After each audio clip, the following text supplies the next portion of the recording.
तर आपण निघालो सायकलिंगला. तर त्याच्या आधी सायकलला चेन क्लीन करायची होती, कारण मागच्या भरपूर राईड झाल्या आहेत सायकलिंगच्या. तर ह्या राईडला लाँग रूटनं जायचं आहे आणि ऊन पण खूप आहे, तर त्यासाठी सायकल मेंटेनन्स. आणि आता आपण निघूया.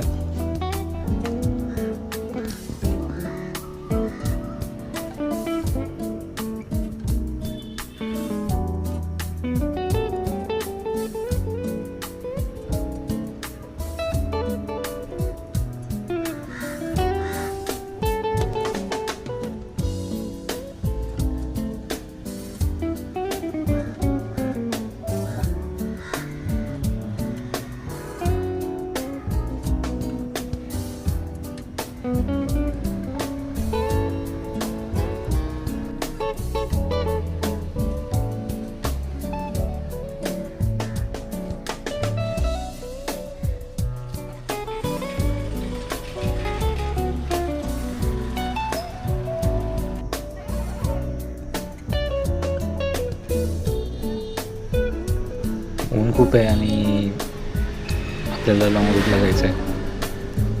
50 किलोमीटरची कंप्लीट राईड आहे, त्यामुळं लवकर निघालो आहे.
दिसत असेल की ऊन जास्त आहे, त्यामुळे हे प्राणी पण म्हणजे रोडवर झालेले, त्यांना पण ते चाऱ्यासाठी पाण्यासाठी इकडे तिकडे घेऊन फिरत आहेत, कारण उन्हाळा खूप कडक आहे. त्यामुळं सगळेच लोक पण आता कमी दिसतात रोडवर इथे.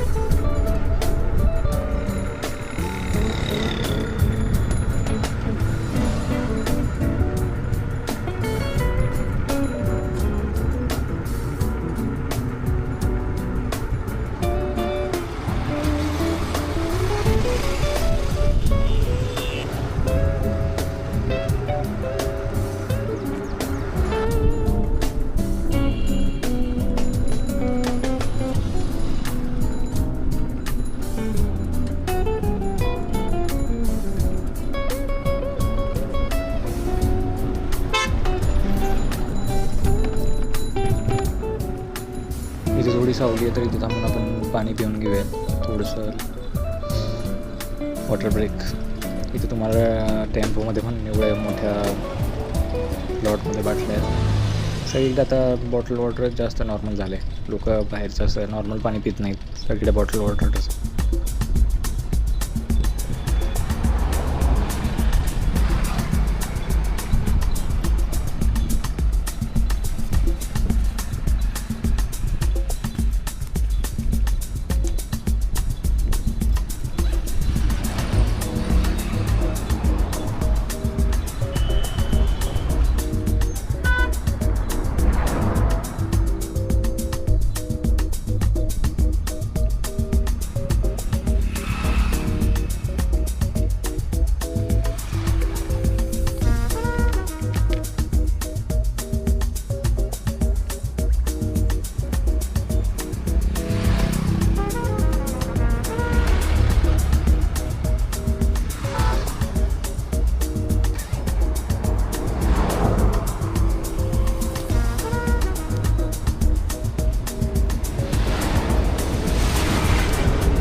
स्पीडमध्ये चालली आहे, ती डेमो ट्रेन आहे, एकदम स्लो चालली आहे रेलिंगवर. लोकांनी कचरा टाकलेला, जिथं झाडाची सावली आहे तिथं लोक कचरा टाकतात. काय बोलायचं ते.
आपल्याला हायवेला जायला 2 रोड आहेत. पुढून पण एक टर्न आहे, तो असा गोल फिरून आहे आणि गाड्या हायवेला हाय स्पीडमध्ये असतात, त्यामुळे तो जर रिस्की आहे. त्यापेक्षा आपल्याला इथून लेफ्ट टर्न केला की आपल्याला जाता येईल, नंतर ते बघायचे.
हा जो रोड दिसतोय ना, तर तो आहे आपल्या पालखी मामाकडे, आणि इथून पलीकडच्या साईडने आपल्याला सर्व्हिस रोडने जायचं आहे पुणे साईडला. हा आहे साईडचा आपला रूट. इथं दवाखान्याची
बसपर्यंत सोमेश्वर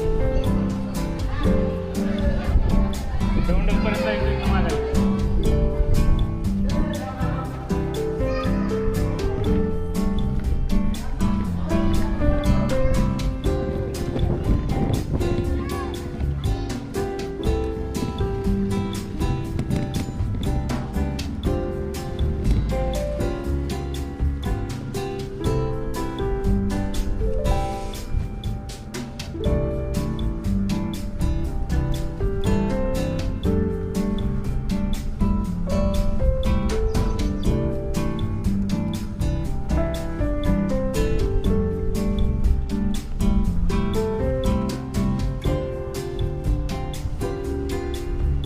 तर इथे सर्व्हिस रोड संपतो आहे आणि हा जो राईट साईडला दिसतो तुम्हाला या 2 रोड एकत्र येतात तो मेन आपला पालखी महामार्ग आहे.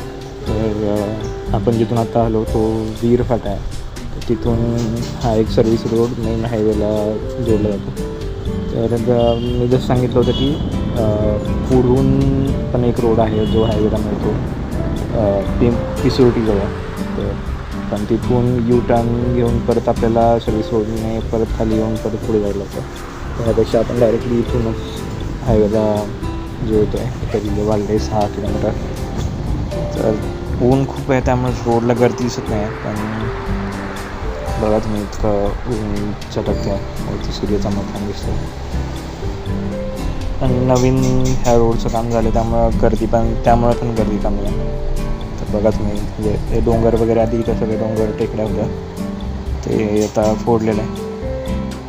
त्यामुळं हा हायवे तयार झाला आहे.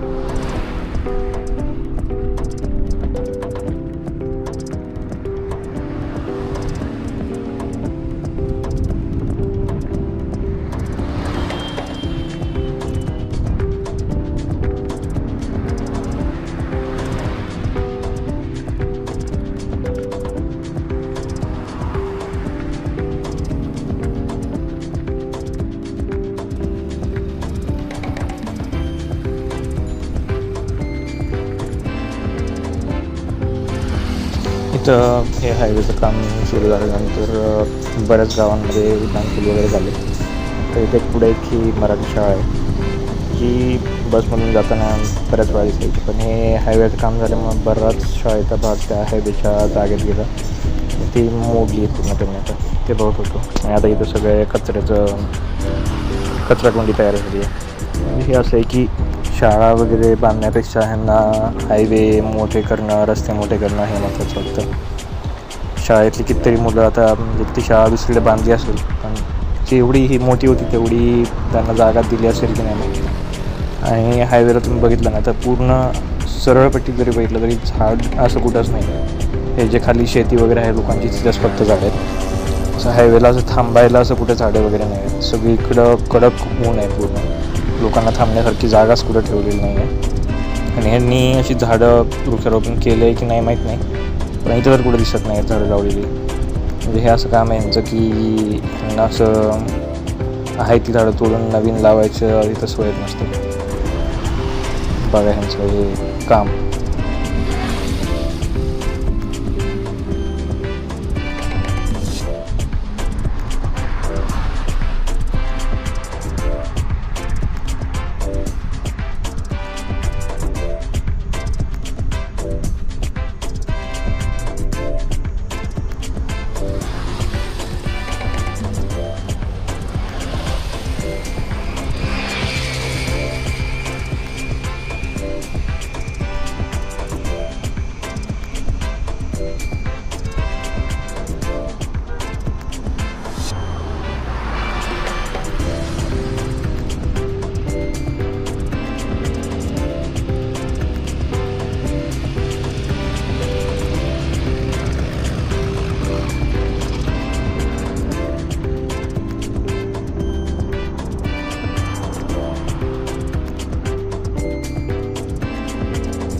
पाणी प्यायला थांबण्यासाठी मी बराच वेळ झाला जागा शोधतोय, पण कुठंच असं झाड नाही दिसलेलं. जसं की आपण हायवेला येण्याआधी जिथं भरपूर झाडं होती रोडला, पण हायवेला आल्यानंतर एक पण झाड नाही दिसलं. फक्त हे उड्डाणपूल संपले की असं कुठेतरी शेती वगैरे दिसतं तिथंच. इथे एक झाड दिसलं मला, एक हॉटेल आहे, ते इथं थांबूयात थोडं आणि पाणी पिऊयात. एवढंच एक झाड दिसतंय पुढे.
सोमेश्वर जेजुरीपर्यंत जायचं, तिथनं परत रिटर्न.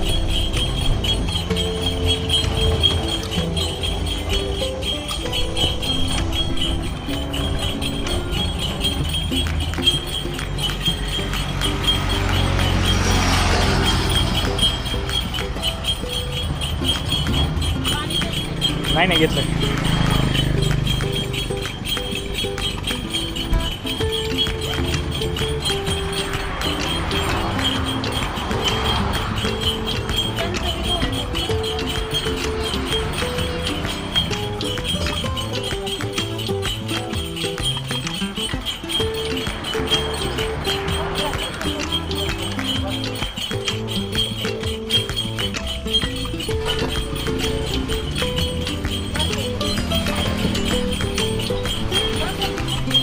आहे की बसतो की.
झाडं वाढून किती मोठी होणार.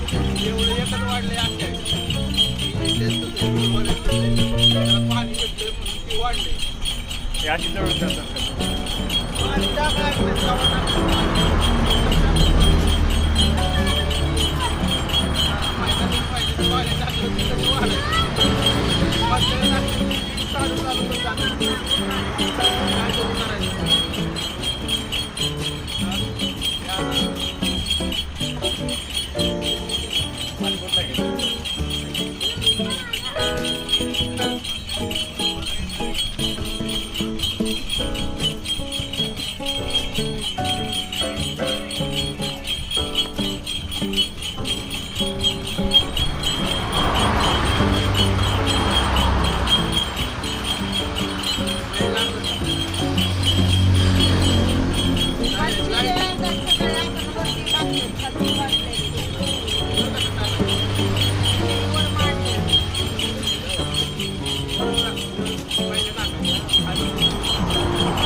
ज्याला खरंच एखादा आज वाटतो त्याला तुम्ही द्या.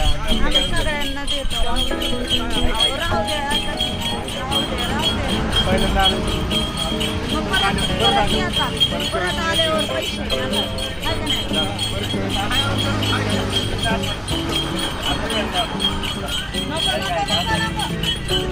परत वेळ झाला ना 100%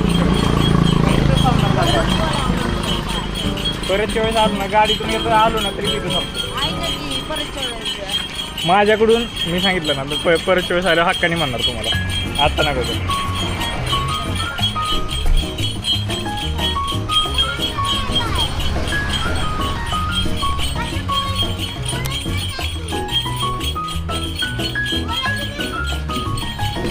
चला थँक्यू.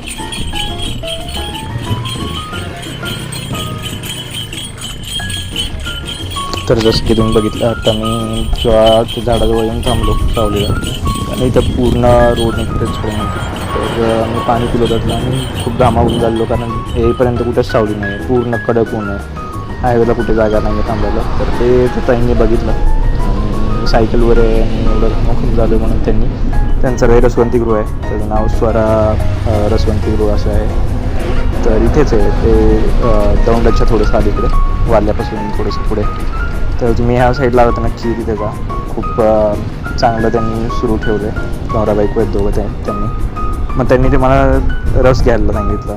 मला असं मी नेऱ्यापासून निघाल्यानंतर मला पुढे भरपूर रसवंतीगृह दिसली, पण असं वाटत होतं की घ्यावं. पण माझं असं होतं की पूर्ण एक 1 वे राईड कंप्लीट केल्यानंतर रिटर्न जाताना ते घेईन म्हणून. पण त्यांनी इथं थांबवलं म्हणून मग मी ते पूर्ण घेऊन ते थांबलेलो. नंतर मग इथं त्यांनी सांगितलं की म्हणजे असं एवढं जवळपास असं कुठंच हे नाही आहे सावली वगैरे त्या झाडाची, त्यामुळं मग त्यांनी ते थांबायला सांगितलं इथे. मग त्यांनी तिथे थांबवल्यानंतर मग रस वगैरे घेतल्यानंतर मला पाण्याची बॉटल घ्यायची होती कारण ते घरून आणले ते संपली होती. मग त्यांना विचारलं पाणी बॉटल आहे का, आणि त्यांनी दिली. म्हणजे रस आणि त्याची म्हणून मी पे करत होतो. त्यांनी म्हटलं की रसाचे 2 आहे कारण मी स्वतःहून बोलत होतो. म्हटलं की सेकंड टाईम परत जेव्हा येईल त्यावेळेला मी तुमच्याकडून स्वतःहून वे न करता रस घेईन. पण त्यानंतर त्याच्या आधी आता मी फर्स्ट टाईम आलो होतं ते घ्या किंवा म्हटलं मग दुसरे जे असे गरजू लोक येतात त्यांना असं तुम्ही फ्रीमध्ये द्या, मी आता देतो तेवढे पैसे घ्या. त्यांना म्हटलं पण नव्हते घेत, मी थोडा आग्रह करून मग घ्यायला लावलं त्यांना. तर असे पण चांगले लोक आहेत की ज्यांना फक्त मी दिसलो की मी थोडासा थकलो आहे तर कामाने वगैरे म्हणून त्यांनी जस्ट तिथं बोलवलं. तर हे बघा इथे आंब्याचे असं झाडं आहेत, इथे एक आहे, पुढे एक आहे. ते अशी जी डेरेदार झाडं असतात ना, अशी पूर्ण फुललेली ज्या सावली देतात अशी ठेवलीच नाही. आणि छोटी छोटी जी झाडं दिसतात तुम्हाला इकडे लावली, तर ते रसवंतीवाले पण त्यांनी पण सांगितलं की ही झाडं अशी लावून गेलेत हायवेवाले. बरेच त्यातली अशी सुकली होते बघा, सुकलेली झाडं. आणि त्यातली काही झाडं की जी अशी वाढलेली आहेत, ज्यांना असं मुळं खालीपर्यंत गेल्यानंतर हे शेतीला जे पाणी जातं ते त्यांना भेटून मग ती मोठी झाली आहेत. अशी थोडीच झाडं आहेत, बाकी सगळी जास्त सुकून गेलेली आहेत. आणि त्याच्याकडे लक्ष द्यायला असं परत पाणी घालायला त्यांना कोण तिथे येत नाही आहे असं त्यांचं म्हणणं होतं हायवेवाल्यांचं. तर असं गोंधळ सगळा चालू आहे ह्या हायवेच्या कामामध्ये. आता आपण काय बोलणार, सरकारी अधिकारी आणि ते सगळ्याजण बघून घेतील. पुढे हे मंदिर आहे, तिथं थांबूयात, थोडा वेळ बसूयात आणि मग आपण रिटर्न निघूयात लगेच. कारण आता 2-2:30 वाजता आलेत, तर आपल्या रिटर्न जायला पण आणखी तेवढाच वेळ लागणार आहे. थांबूया थोडा वेळ.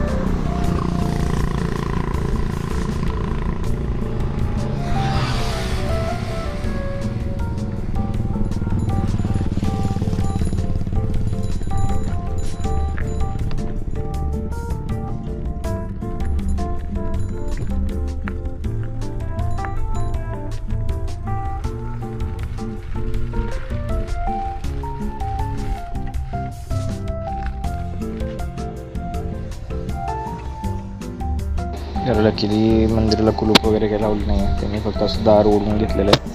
हे काळाभैरवनाथचं मंदिर आहे आणि इथलं गावातलंच आहे बहुतेक, एक रामदैवत वगैरे काहीतरी.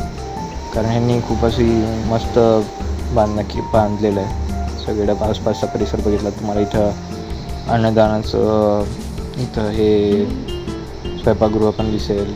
हा मंडप पण ते असं कलर वगैरे चांगलं केलेलं आहे, स्वच्छता ठेवलेली आहे, झाडं वगैरे लावलेली आहेत. तर गावकऱ्यांनी अशी चांगली काळजी घेतलेली. आणि हे मला असं वाटतं की जे मंदिरं वगैरे असे रोडच्या साईडला असे बांधायचे ना, मोठी मोठी मंदिरं गावात वगैरे, ते त्याचा उद्देश जुन्या काळात असायला पाहिजे की जे असे वाटसळ किंवा असे प्रवासी लोक येतात त्यांना बसण्यासाठी हे मंडप वगैरे किंवा मुक्काम करण्यासाठी जुन्या काळात जेव्हा अशी वाहनं वगैरे नसायची तर रात्रंदिवस प्रवास करण्यासाठी मुक्काम करायला वगैरे अशी मंदिरं कामाला यायची. त्यामुळं इथं आल्यानंतर पण हे एवढं थंड वाटतं ना, बाहेर एवढं ऊन आहे त्याच्यात तडाख्यात. तर बघूयात आपण इथं म्हणजे मंदिरात तर दिसतं इथं नंदीची मूर्ती आहे, तर कासव आहे, तर आतमध्ये बघूयात आपण.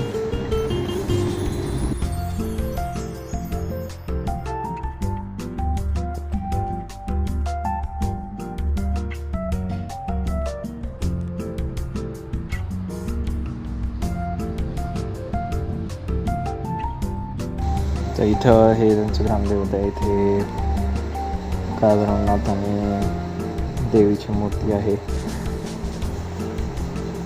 अशी दगडात कोरलेली आहे. पुरातन आहे ही मूर्ती, अशी काही आत्ता नुकतीच घडवलेली अशी नाही दिसत आहे. जुनी आहे, जुनं मंदिर आहे खूप. आणि हे आत्ता बसवलेल्या मूर्तीत हे विठ्ठल रुक्मिणीचं मंदिर आहे. ही पण मूर्ती अशी दगडातच बनवलेली दिसत आहे. पूर्ण त्याचं जे घडीव काम केलेलं आहे दगडाकडे आणि त्याला रंगकाम केलेलं आहे. परत तिथून अलीकडे हे इथं हनुमानाचं मंदिर आहे. ही पण आता नुकतीच घडवलेली मूर्ती दिसते आहे, पुरातन नाही आहे.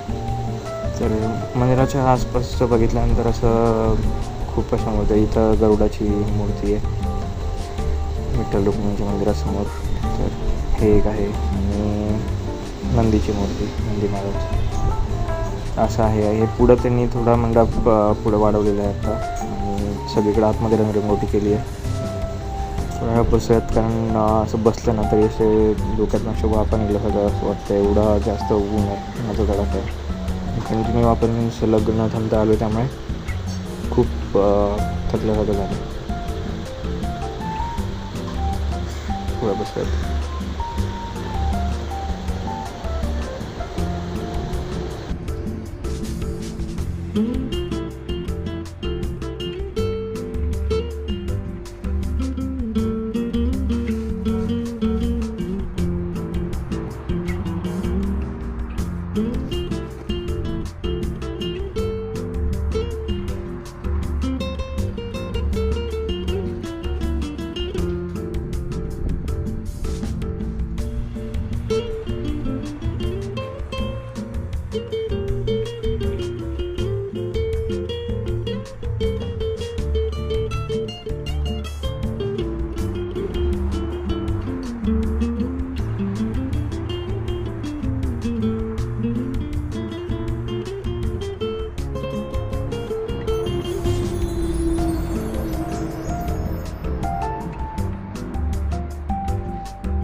तर आता निघूया तिथं 2 अजून लोक काही कोणतरी आले होते, तर ते पण असे प्रवास करता करता इथे थांबले मंदिर बघून.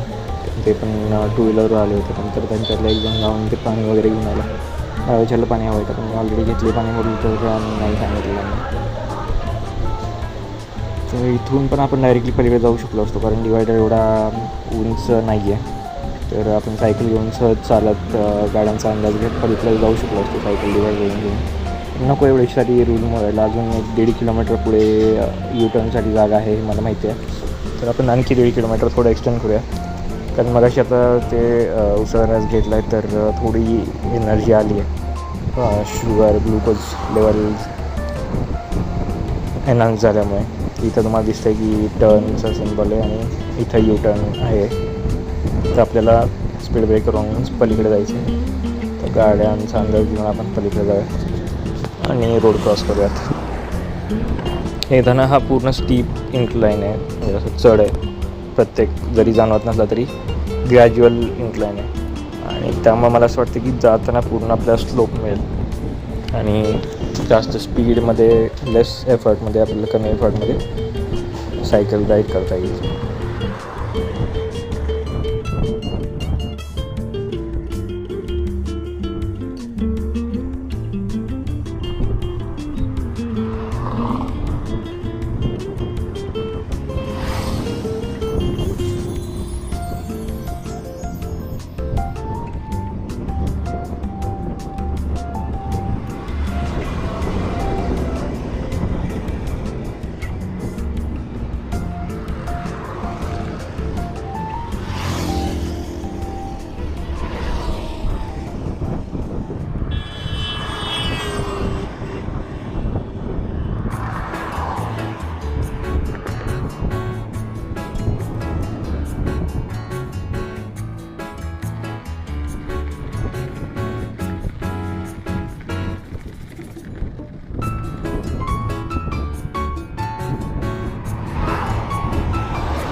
तर जसं मी सांगितलं होतं की रिटर्न जाताना आपल्याला ह्या साईडला स्लोप मिळतो आहे.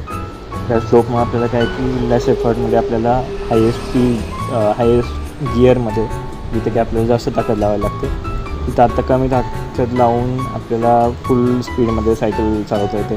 त्यामुळे इझिली हे फ्लायओव्हर वगैरे कवर होत आहेत आणि डिस्टन्स पण उरकते.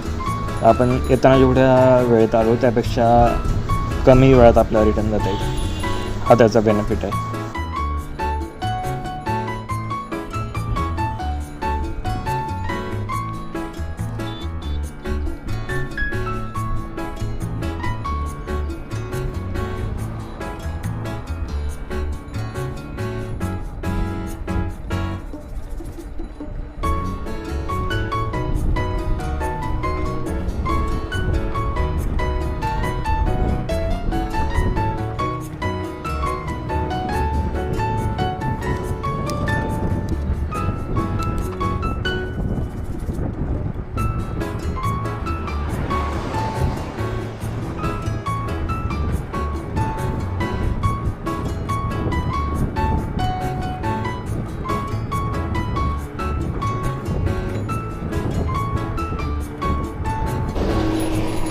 तर मी त्यांना जेव्हा तुम्हाला सांगितलेलं की पुढून पण एक रोड आहे जो पिसोटीजवळ, तर तो हा रोड आहे. तर इथून आपल्याला डायरेक्टली हायवेला जॉईन नाही होत आहेत, कारण हा रिटर्न जाण्याचा रोड आहे. आणि आपण जर इकडून आलो पुण्या साईड जाताना, तर आपल्याला इथे तुम्हाला दिसेल पुढे, तर तुम्हाला पुढे गेल्यावर दाखवतो. तर ही रिक्षा जिथं चाललेली दिसते ना तुम्हाला, तर ही रिक्षा जशी चालली आहे तशी पुढे जाऊन आपल्याला U-टर्न आहे. U-टर्न जाऊन परत आपल्या मागे जायचं आहे. त्या फ्लायओव्हर जिथून आपण आलो होतो तिथून फ्लायओव्हरच्या खालून आपल्याला सर्व्हिस रोडने परत बाहेर निघायचं. तर हा असं गोल राऊंड फिरून जायला लागतो, त्यामुळे आपण येताना डायरेक्टली त्या रोडने फ्लायओव्हर करून सर्व्हिस रोडने बाहेर निघलो होतो. तर हा पूर्ण डिस्टन्स आपलं वाचतं त्यामध्ये. इथे स्पीड ब्रेकरने त्यांनी टाकलेत, कारण हायवेने फुल स्पीडने आलेल्या गाड्या डायरेक्टली जेव्हा ह्या छोट्या रोडला लागतात त्यावेळेला ॲक्सिडेंट वगैरे क्रॅश होण्याचे चान्सेस असतात. त्यामुळे त्यांनी स्पीड ब्रेकर लावलेले आहेत. चांगली गोष्ट आहे, म्हणजे रोड सेफ्टीच्या अकॉर्डिंगली हे करायलाच पाहिजे होतं त्यांनी.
इथे भरपूर झाडं दिसत आहेत, जशी हायवेला झाड नव्हती. तर थोडं थांबवून इथे एक वॉटर ब्रेक घेऊया. थोडं एनर्जी लेवल रिस्टोर होईल. डिस्टन्स आणखी थोडंसं कमी आता, लगेच पोहोचेल आपण. आणि त्याच्या आधी वॉटर इनटेक महत्त्वाचं आहे, कारण डिहायड्रेशन नको व्हायला आपल्याला. हे ऊन जरी कमी वाढत असलं तरी उन्हाच्या झळा ज्या आहेत हवेतून जे गरमाई वाटते ना, ते खूप आहे आणि ती लिटरली अशी ड्राय आऊट करणारी आहे. त्यामुळे आपल्याला वॉटर ब्रेक घेतलाच पाहिजे मधून अधून.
आलोय पोहून आलोय.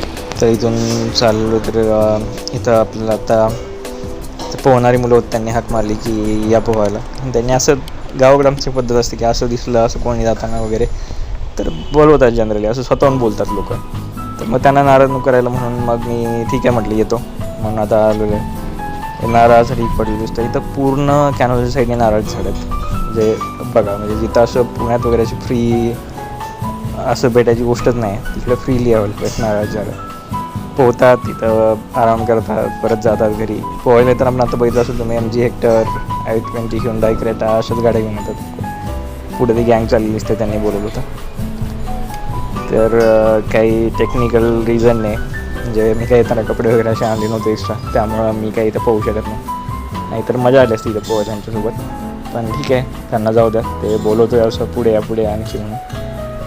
पण नको ठीक आहे, त्यांना एन्जॉय करू दे. आपण रिटर्न जाऊयात आता इथून, कारण आपल्याला आणखी अंधार पडेल थोड्या वेळाने. ऊन जरी आता दिसलं असलं तरीसुद्धा त्याच्या आधी पोचायचं रिटर्न. त्यामुळं त्यांना एन्जॉय करू द्या पोहणं. आपण परत काहीतरी जाऊया पोहायला, कारण कॅनॉल तर करून वाहतोच आहे आणि स्विमिंग पूल वगैरे तर नाही आहे इकडे गावाकडे. पण कॅनॉलच्या पाण्यात पोहण्याची मजा वेगळी येते. हे बघा येणारा झाडं वगैरे सगळी. इथं स्विमिंग पूलचे असे जम्पिंग ब्रिज तर नाही दिसणार, पण आम्हाला इकडे असे उड्या मारण्यासाठी असे बॅरिकेड्स वगैरे असतात ज्याच्यावरून ते उड्या मारून असे रिव्हर क्रॉसिंग वगैरे करतात. ते एवढं इझी फन अवेलेबल आहे इकडे गावाकडे. हे बघा Hyundai Creta, MG Hector, XUV बऱ्याच गाड्या आहेत तिथे. तर आपण निघू पुढे. इथे ही अशी झाडं पाहिजे, जसं मी म्हणतो तुम्हाला अशी की अशी झाडं पाहिजे जिथं सावळीला असं लोकांना थांबता आलं पाहिजे. ही हायवेला त्यांनी ठेवलेलीच नाही आहेत. हे पुढचं झाड बघा, याने पूर्ण असा कवर केलं आहे रोडला. त्याच्या खाली लोक ह्या साईडला पण थांबू शकतात, रोड ज्या साईडला झाड आहे त्या साईडला पण थांबू शकतात. एखाद्या अशी लोक दुकान लावून बसतात. म्हणजे एका झाडाचे किती जास्त फायदे बघा, किती डेरेदार अशी सावली आहे त्याची.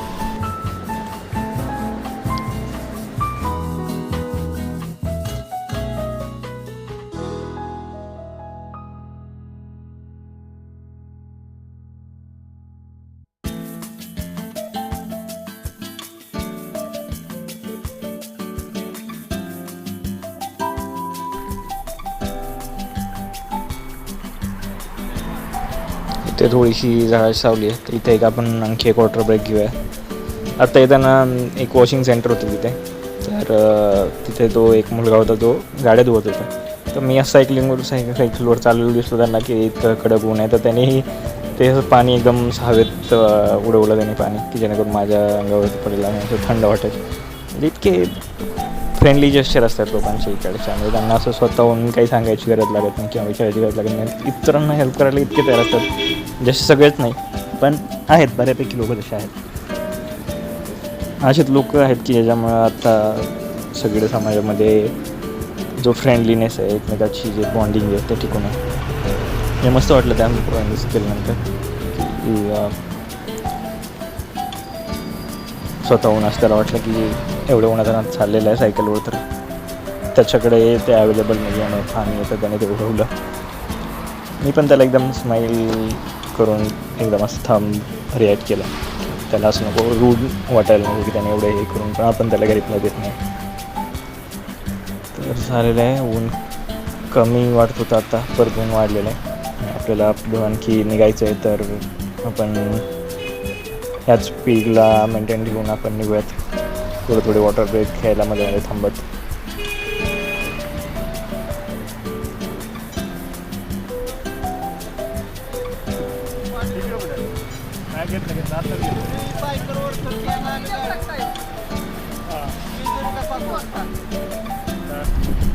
आता एक शेजारचे काका आणि शेजारचे मित्र वगैरे सगळे जेजुरी साईडला गेले होते, ते तिकडून मागून आले. त्यांनी मला ओळखलं मी सायकल असताना. त्यांनी हॉर्न दिला, तर त्यांच्याजवळ थांबलेलो, बोललो त्यांच्याशी. ते म्हणाले की पाणी वगैरे काय पाहिजे का, माझ्याकडे पाणी होतं. तर मी त्यांना असं नाही म्हटलं आणि ते त्यांना म्हटलं की मी पण पोचले एक 10-15 मिनटामध्ये, तुम्ही व्हा पुढे.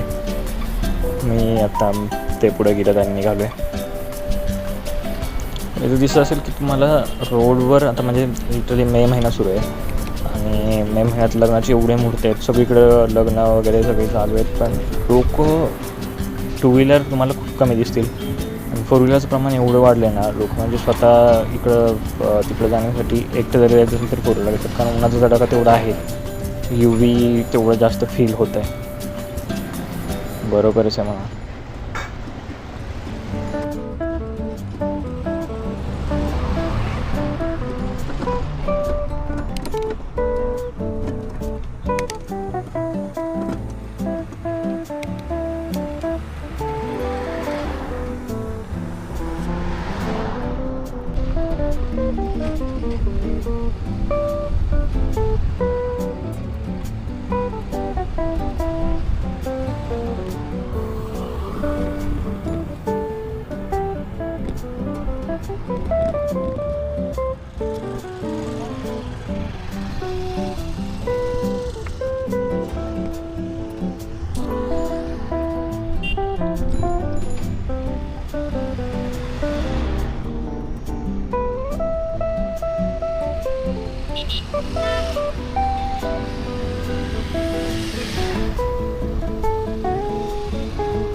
आत्ता तुम्ही बघितलं की हे थोडं असं स्पीड ब्रेकर आहे तिथे, त्यामुळे म्हणा, किंवा पुढं असं एक जण वळत होता त्यामुळे गाड्यांची अशी लाईन लागली होती ट्रॅफिकसारखी. त्यात बऱ्याच मोठ्या गाड्या होत्या, सफारी होती, फॉर्च्युनर होती आणि आणखी पण 2-3 फोर व्हीलर होत्या. तर त्यात बसलेले लोक अशी एकदम वियर्ड लुक देऊन बघत होते. अरे ठीक आहे, म्हणजे आत्ता तुम्ही ते फॉर्च्युनर सफारी वगैरे त्यामध्ये फिरताय, मला पण इझी आहे ते घेणं. असं काही गाडीच्या नाचच्या काळात नाही राहिलेलं आहे. आणि मी सायकलवर फिरतो याचा अर्थ मी असं काहीतरी नाईलाजाने फिरतो आहे किंवा असा अर्थ होत नाही ना. म्हणजे जनरली आपल्या लोकांना अशी मेंटॅलिटी आहे की जज करायची. मी स्वतःहून मला वाटतं एक्झरसाईजसाठी मी गेलो होतो म्हणून फिरतो आहे, नाही तर मी पण फोर व्हीलरमध्ये फिरू शकतो. मलासुद्धा असं काय उन्हातानात असं फोर व्हीलरमध्ये फिरता येणार नाही असं थोडी. म्हणजे ह्या लोकांना म्हणजे एवढ्या मोठ्या गाड्या घेतात, पण काय माहीत का अशी मेंटॅलिटी त्यांची असते लोकांना जज करण्याची. थोड्या वेळ थांबूया आपण वॉटर ब्रेकवर.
तर इथे एक छोटंसं मंदिर दिसतंय आणि सावली पण आहे, शेग असं उभं केलं आहे. तर सावलीसाठी ही एक थांबण्यासाठी मस्त जागा आहे. बघूयात थोड्या वेळ थांबून आपण पुढे जाऊयात. डिस्टन्स कमी आहे पण ऊन आहे त्यामुळं थोडासा ब्रेक घेतलाच पाहिजे. आणि इथं मंदिर आहे तर बघूयात, मंदिराचं दर्शन पण घेऊयात.